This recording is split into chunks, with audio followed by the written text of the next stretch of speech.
आज हम लोग रेलवे ग्रुप डी 2022 के मैथ को प्रश्न को हल करेंगे, जिसमें दिया गया है एक रेलगाड़ी 75 किलोमीटर प्रति आवर की समान चाल से चल रही है।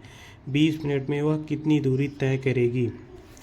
इसमें चाल दिया गया है 75 किलोमीटर प्रति आवर तथा समय 20 मिनट दिया गया है। समय को हम लोग आवर में बदलेंगे। तो पहले फार्मूला देखेंगे, दूरी बराबर चाल गुणे समय। चाल का मान दिया गया है, समय मिनट में दिया गया है, तो इसको आवर में करने के लिए, घंटे में करने के लिए 60 का भाग दे देंगे। ठीक है, इसके बाद 20 का भाग लेंगे, काटेंगे इसको। 20 कम 20 बीती हैं 60, तो इसको 3 से काटेंगे 75 को। 3 दूनी 6, हासिल 1 बचा, 15 हो गया। 3 बचे 15, 25 बार में कटेगा। 25 बचा है, तो इसका आंसर होगा 25 किमी। जो ऑप्शन में भी दिया गया है, तो भी सही होगा। अगला प्रश्न प्रतिशत से लिया गया है, जो रेलवे ग्रुप डी 2022 में 9/9/2022 को पूछा गया है। प्रश्न इस प्रकार है कि एक नगर की जनसंख्या में प्रतिवर्ष 10% की वृद्धि होती है। यदि वर्तमान जनसंख्या 20,000 है, तो अगले वर्ष इसकी जनसंख्या कितनी होगी। इसमें दिया गया है वर्तमान जनसंख्या 20,000 और वृद्धि 10%। तो यदि इसको निकालेंगे 20,000 का 10% तो 2,000 होगा, जो कि 20,000 में 2,000 को जोड़ेंगे तो 22,000 हो जाएगा। और दूसरे प्रकार से हल जो करेंगे वह दिया है 20,000, उसको लिखेंगे,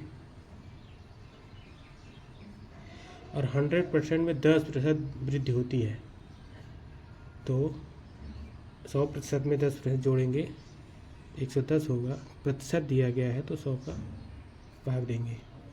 तो हल करेंगे इसको, 0 से 0 कट गया, इस 0 से ये 0 कट गया। जो बची संख्या 2000 गुणे 11, तो गुणा करेंगे 11 दूनी 22, 3 0 उतार लेंगे,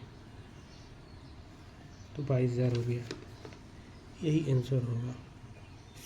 ऑप्शन में दिया गया है बी सही हो जाएगा।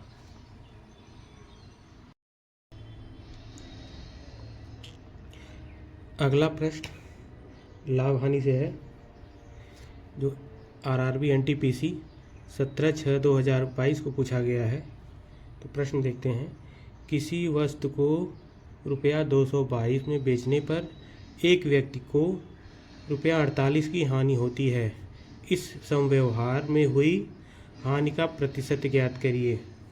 इस प्रश्न में हानि हुई है, तो विक्रय मूल्य पर हानि हुई है, तो पहले क्रय मूल्य निकालेंगे।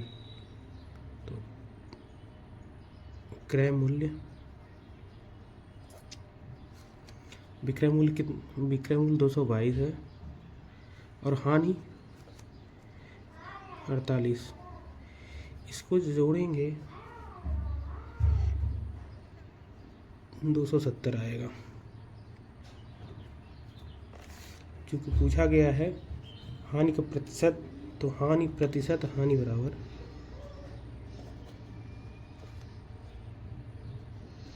फार्मूला है हानि क्रय मूल्य गुणे 100। मान रखने पर हानि का दिया गया है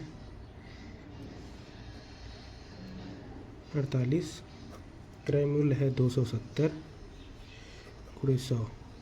इसको हल करेंगे,